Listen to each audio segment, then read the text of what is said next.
હું 25 વર્ષથી ભારતીય જનતા પાર્ટીમાં કામ કરું છું. હું નાનાથી મોટી અને ઠેઠ સુધી વિધાનસભા હોય, તાલુકા પંચાયત હોય, જિલ્લા પંચાયત હોય, શક્તિ કેન્દ્રનો ઇન્ચાર્જ તરીકે પણ કામ કરેલું છે, બૂથ લેવલે પણ કામ કરેલું છે અને નાનામાં નાની કાર્યકર્તા તરીકે કહો તોય, અપેક્ષિત તરીકે કહો તોય પણ હું એક આ ભારતીય જનતા પાર્ટીમાં છેલ્લા 25 વર્ષથી કામ કરીએ છીએ અને વિધાનસભામાં કહો, તાલુકામાં કહો, જિલ્લામાં કહો, દરેક ઉમેદવારોને ભારતીય જનતા પાર્ટીના ઉમેદવારને અમે જીતાડીને મોકલેલા છે.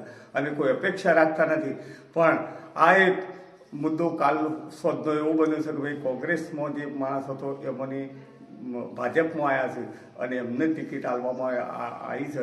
એટલે પછી એ ચૂંટણીનો કોઈ માહોલ જ ના ગણાય કે ભાઈ પેલા એ કોંગ્રેસના, ના એ કોંગ્રેસના. પણ ખરેખર વર્ષોથી જે સક્રિય કાર્યકર્તા હોય કે કોઈ બીજો કાર્યકર્તાને જો ટિકિટ આપે, બરાબર છે, તો અમારી ભાજપના કાર્યકર્તાઓને આવી વેદના ઊભી થઈ છે કે ભાઈ, અને આજુબાજુના અમને કી છે, અમે તો જે પક્ષ ચાલે એને અમે સ્વીકારી લેવા તૈયાર છે, પણ આજુબાજુના કાર્યકર અમે પાયાના કાર્યકર્તાઓ છે કે ગોબડામાં લોકોને ઘેર ઘેર જવું પડશે, ઘેર ઘેર જઈને સમજાવવું પડશે. એ વખત આ પબ્લિક એમ કહે છે કે ભાઈ તમે તો કઈ રીતે ચૂંટણીની વાત કરશો, ચૂંટણીમાં તો બધું એક જ છે, બરાબર છે. એટલે ખરેખર ભારતીય જનતા પાર્ટીમાં વર્ષોથી કામ કર્યું હોય એવા માણસને જો ટિકિટ આપો એવી અમારી માગણી છે, અપેક્ષા. સાબરકાંઠા લોકસભાની સીટના ઉમેદવાર તરીકે પ્રથમ ભીખાજી દુધાજી ઠાકોરને જાહેર કરાયા બાદ શોભનાબેન મહેન્દ્રસિંહ બારૈયાને જાહેર કરવામાં આવે છે કે જેઓ નથી પાર્ટીના કોઈ કાર્યકર્તા, નથી પાર્ટીના સદસ્ય કે નથી પાર્ટીના કોઈ પેજ પ્રમુખ કે નથી તેમને પાર્ટીની કોઈ પણ કાર્યપ્રણાલીની ખબર, કે જેઓને ભારતીય જનતા પાર્ટીએ કોંગ્રેસ, તેમના પતિ કોંગ્રેસમાંથી ધારાસભ્ય બનેલા છે, ચૂંટાયેલા છે અને તેમને 1 વર્ષ પહેલાં જ તેઓ ભાજપમાં જોડાવા એમની ટિકિટ આપી હોય, ત્યારે સમગ્ર સાબરકાંઠા અને અરવલ્લીના કાર્યકર્તાઓમાં રોજ જોવા મળ્યું છે.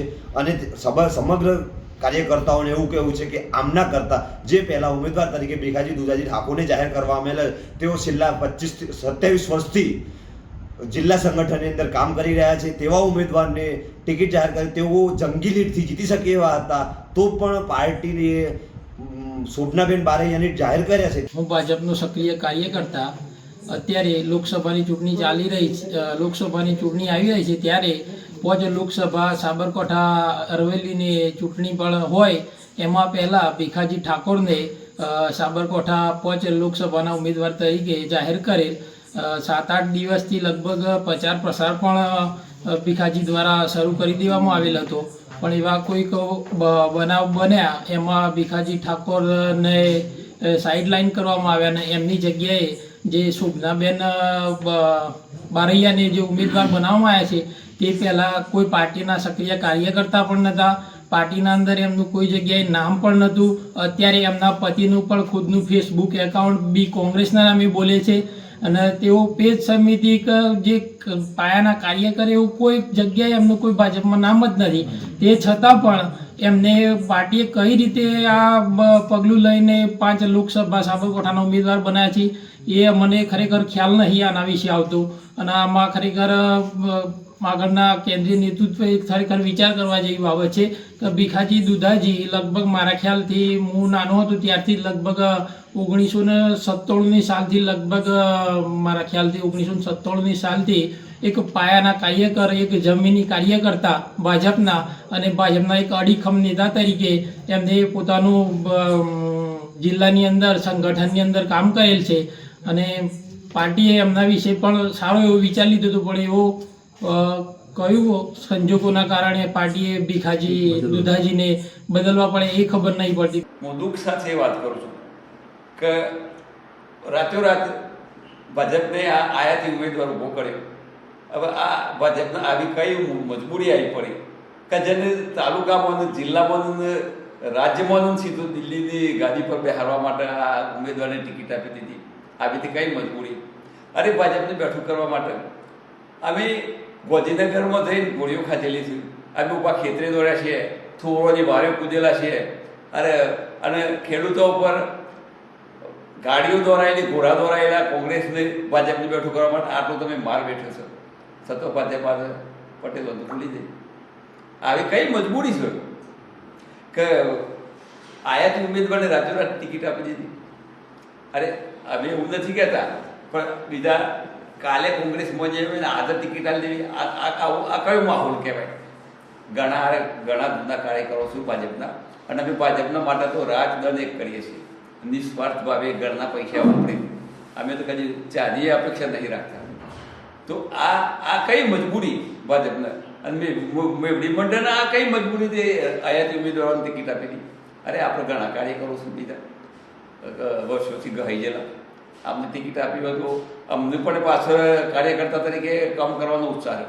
બાકી આ તો કાર્યકરો ખોવાઈ દેવાના, પૂર કાર્યકરો પાછળ દોડીને કેમ કે ભાઈ ભાજપનું મત આવો, ભાજપનું મત. આ તો કોંગ્રેસનું મત આવે કે ભાજપનું મત હરખું જ છે. આ ઉમેદવારને તો ભાજપના આવે કે કોંગ્રેસના આવે બરોબર જ ગણાય, કોંગ્રેસના જ મત ગણાય એ રીતના જ છે. એટલે મારે તો અમે તો વિચારમાં પડી ગયા છે.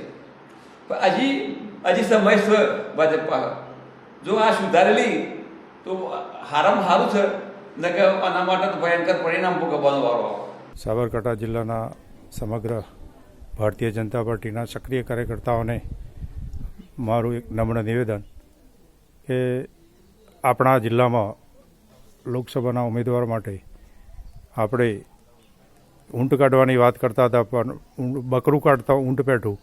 તો આપણા જિલ્લાની અંદર 1980થી જ્યારે એચ.એમ. પટેલ જેવા મહાન વિભૂતિઓ, એના અગાઉ પણ ઘણા મોટા મહાન વિભૂતિઓ આપણી આ લોકસભાની સાબરકાંઠાની લોકસભા સીટ ઉપર જીતી અને સંસદમાં શોભાવ્યું છે સ્થાન.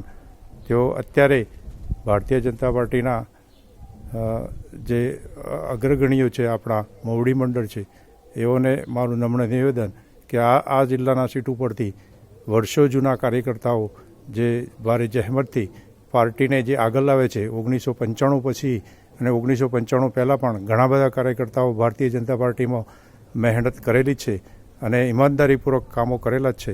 તો આ જિલ્લામાં એવા ઈમાનદાર કાર્યકર્તા આ જ કોમ્યુનિટીમાંથી ઘણા બધા કાર્યકર્તાઓ કામ કરતા રહેલા છે. તો આવા કાર્યકર્તાઓને મૂકી અને આયાતી ઉમેદવાર કોંગ્રેસમાંથી ભાજપમાં આવ્યા પછી તાત્કાલિક જો ભારતીય જનતા પાર્ટી આવા ઉમેદવારને પસંદ કરતી હોય તો મારા જેવા સિનિયર કાર્યકર્તાઓ જિલ્લામાં ઘણા બધા કચવાટ અનુભવે છે, કોઈ ખુલીને બહાર આવતા નથી. પણ આ હું મારા હૃદયની વાત હું મારા કાર્યકર્તાઓ સુધી પહોંચાડું છું કે આ વાત આપણે ચોક્કસ મોવડી મંડળ સુધી પહોંચાડીએ.